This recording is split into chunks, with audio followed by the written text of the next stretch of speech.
नमस्कार दर्शकों, स्वागत है आप सभी का सत्यार्थ न्यूज में। आइए देखते हैं अब तक की कुछ बड़ी खबरें।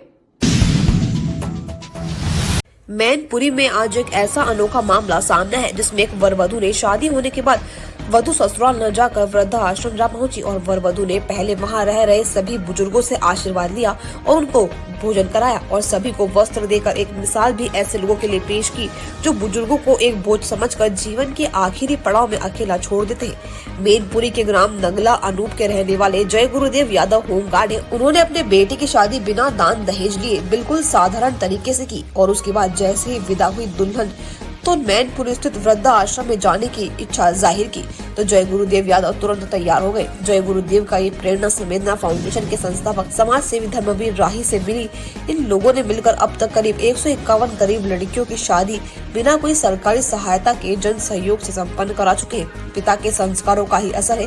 दुल्हा दुल्हन पहले वृद्ध आश्रम पहुंचे और वर वधू ने पहले वहां रह रहे सभी बुजुर्गों से आशीर्वाद लिया और उनको भोजन कराया और सभी को बुजुर्ग महिलाओं को साड़ी और पुरुषों को शाल देकर सम्मानित किया और उनका आशीर्वाद लिया। समाज सेवी धर्मवीर राही के संपर्क में आने के बाद ही जय गुरुदेव की सोच में बदलाव आया। राही जी का कहना है कि अपने लिए जिए तो क्या जिए, हम ऐसे लोगों की सेवा करनी चाहिए जिनके अपने होते हुए भी अकेले जिंदगी गुजारने पर मजबूर हैं। दोनों वर वधू ने ये एक संदेश भी ऐसे लोगों को दिया है जो जीवन के उस आखिरी पड़ाव में बुजुर्ग माँ बाप का बोझ समझकर अकेला तिल तिल कर मरने के लिए छोड़ देते हैं। आज मेरे बेटे की शादी थी। 4 मार्च को बारात आई थी। 5 मार्च को हमको जो है बहू घर ले जानी है। तो शादी संपन्न हो चुकी है।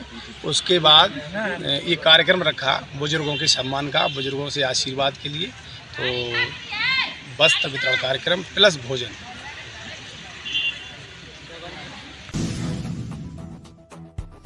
आज वृद्धाश्रम आए हैं, शादी के पहला दिन है आपका।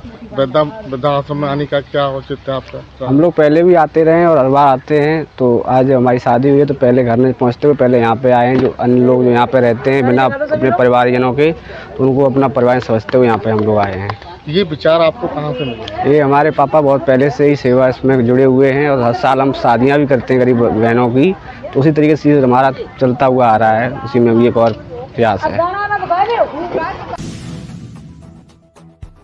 पहला दिन है आपका, आप वृद्धा आश्रम में आए हैं, आपको कैसा लग रहा है यहाँ पे? बहुत अच्छा लग रहा है। आज मैंने अपनी ज़िंदगी का एक नया चैप्टर शुरू किया है। उसमें ये मेरा छोटा सा बहुत अच्छा परिवार बना है जो मैंने आज स्टार्ट किया है। आज आपने वृद्धा लोगों को खाना भी खिलाया है? हाँ जी। कपड़े भी वितरण किए हैं? हाँ जी। कैसा महसूस हुआ आपको? बहुत खुशी हुई, इन लोगों से मिलके बहुत खुशी हुई है। आए हो आप वृद्धाश्रम, क्या पूरा प्रोग्राम था? क्या प्रोग्राम? गुरुदेव जो एक सामाजिक कार्यकर्ता के साथ साथ बहुत बड़ा योगदान रहता है सामाजिक कार्यों में। इनके बेटे की शादी है और आज विदा हुई। विदा के साथ घर न जाने से पहले यहाँ पर आशीर्वाद लेने के लिए वृद्धा आश्रम आए। सभी वृद्धों को भोजन करवाया गया है और एक नई परंपरा, इस सामाजिक बढ़ती कुरीतियों के बीच में एक नई विचारधारा का जन्म हुआ है। और कह सकते हैं कि आशीषों का कलश अमृत से भी भारी होता है। आशीषों का कलश अमृत से भी भारी होता है। जिसके आगे शीश झुकाए युग तक आभारी होता है। तो वर वधू ने यहाँ आशीर्वाद लिया और बुजुर्गों को अंग वस्त्र भेंट किए हैं। मातृशक्ति को साड़ियाँ और बुजुर्गों के लिए शॉल की व्यवस्था की गई है। और ये एक नया संदेश है। जहाँ हम भौतिकवादी समाज में जो हम लोग जी रहे हैं, जो तमाम करोड़ों रुपया जो बेवजह हम खर्च करते हैं, और आज ये माँ बाप भी हैं, ये भी तो किसी के माँ बाप हैं जिन्होंने अपने बच्चों को जन्म दिया, परवरिश की, सब कुछ किया। लेकिन आज इनके पास दुआओं का निश्चित रूप से, किसी के पास दाम तो बहुत हो सकते हैं, लेकिन दुआओं का जो सबसे बड़ा खजाना है, ये वृद्धा आश्रम में बुजुर्ग रहते हैं। तो मैं गुरुदेव जी को और वर वधू को मैं बहुत बहुत बधाई देता हूँ। और मैं समाज से ये कहता हूँ कि क्योंकि दीन दुखी को देख नेत्र जिनके गीले हो जाते हैं, दीन दुखी को देख नेत्र जिनके गीले हो जाते हैं, मानवता के दर्पण में वो और भी चमकीले हो जाते हैं।